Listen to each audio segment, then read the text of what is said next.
Hello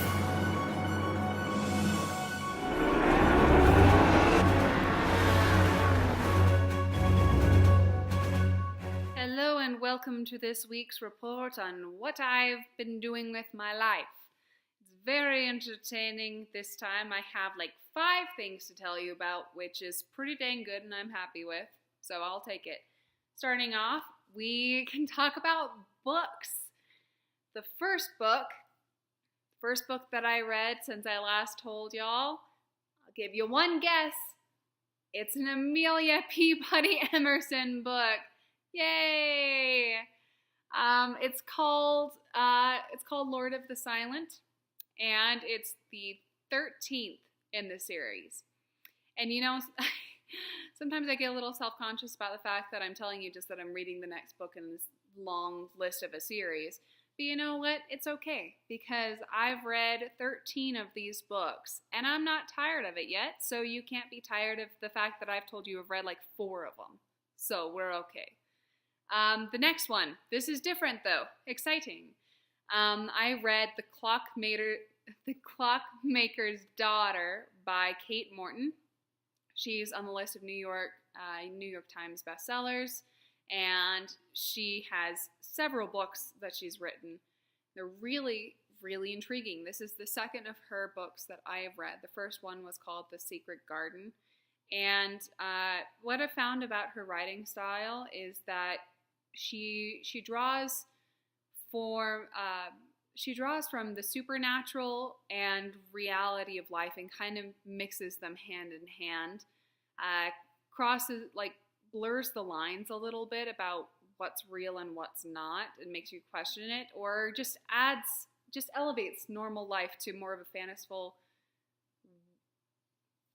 frame of mind, almost. Not necessarily that she's broadcasting that it's not a fantasy book, but it has fantasy elements. It's kind of a gothic romance, which is really, really interesting. Think along the lines of Jane Eyre. Yeah. Lots of different mystery involved, and what I really love about her work is that she takes lots of different stories, lots of different individual experiences from different characters, and then she weaves them all together to see how they're connected by a singular point and how their lives are all influenced from each other's, which is really interesting. It gives you lots of things as a reader to keep track of in your mind, lots of different characters, and then it's excitement throughout the entire story when you're finding, oh yeah, wow, they had the same great nephew and they went to the same picnic or what have you. Don't worry, those aren't actually in the book, so I didn't give anything away. But it's a really great book. She does a great job of, introducing some of the darker elements of life, some of the more brutal realities that people die, you lose people, you don't always get the fair situation in life. A lot of the times in a more bearable way, sometimes in the perspective of a child and through people trying to discover what's happening through the means of a mystery, which almost makes it more personal because you as a reader are investing yourself in trying to find out what's happened, but it also makes it so that it's more of a romantic story. It's an interesting thing to try and describe, but I highly recommend this woman as an author. She's really great.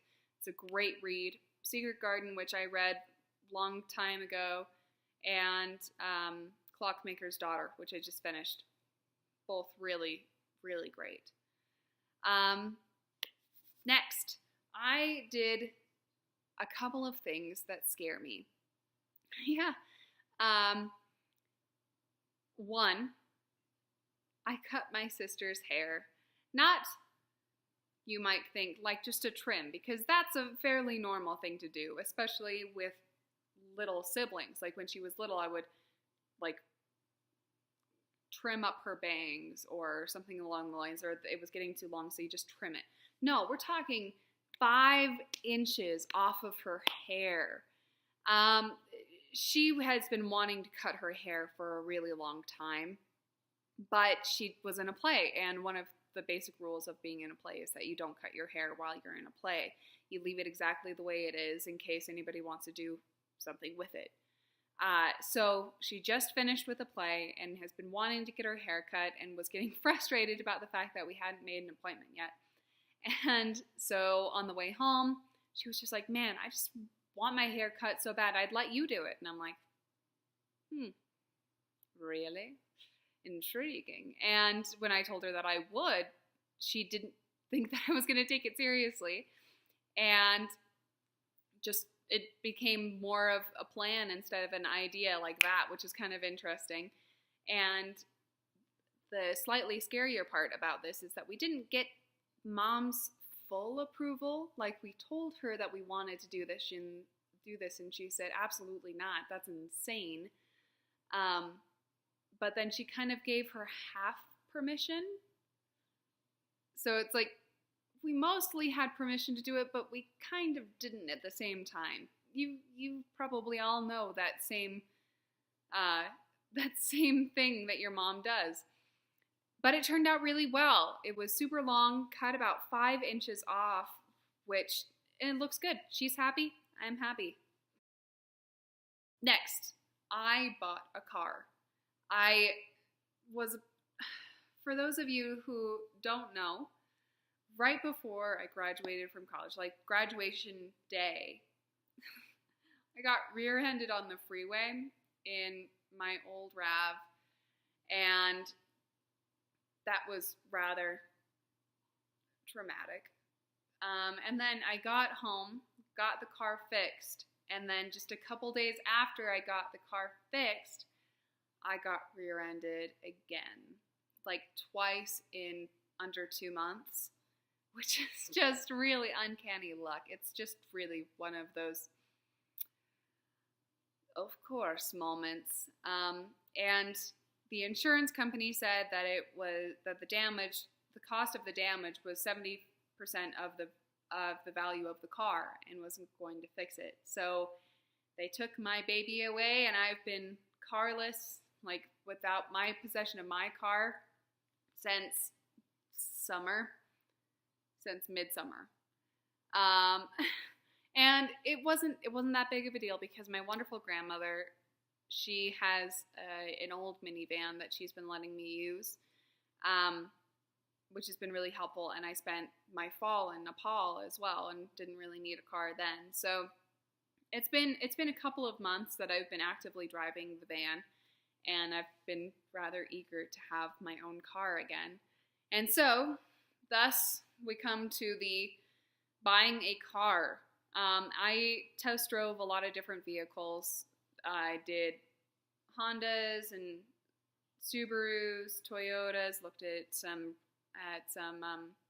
Fords, saw some really great cars, some features that I really loved, and I settled on a RAV4 again just because it's a great car and it lasts forever, and it was the size that I wanted.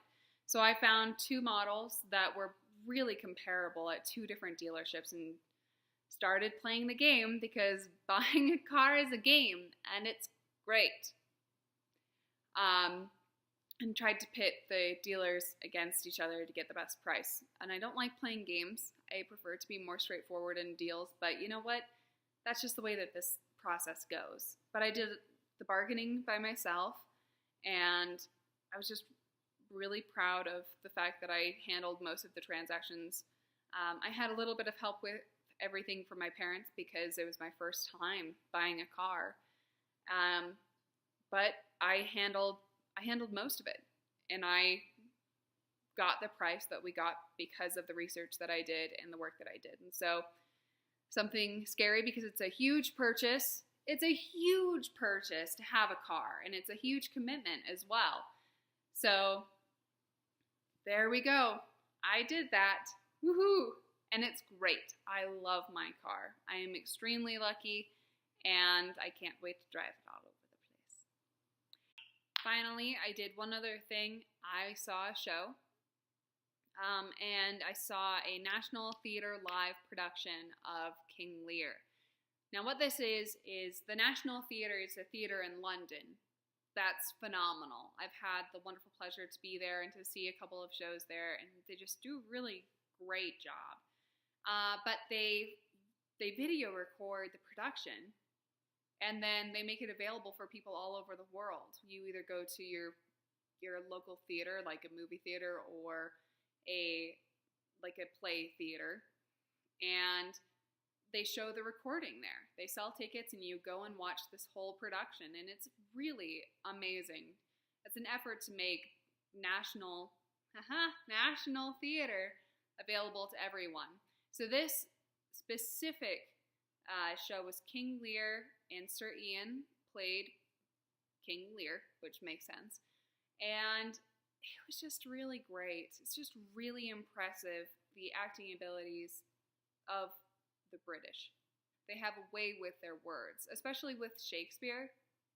They make every single word make sense, which is so very difficult because it's just not a language that we speak that much anymore. I mean, like the words are out of date, and it takes a lot of work for me anyway. When I'm preparing a piece, I go through and I look up all of the different words, and it's like a puzzle in and out of itself.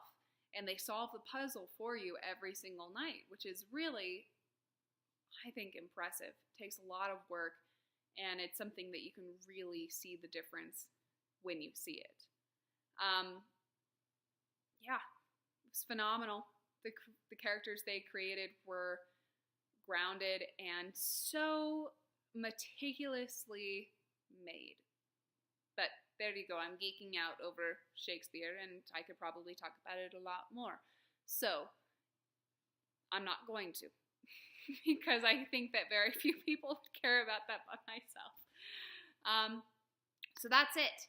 That is what I did. It was a very big week and a half, 2 weeks, where I watched a play, I read 2 books, so that I could have something new to talk to you about, aside from Amelia Peabody Emerson.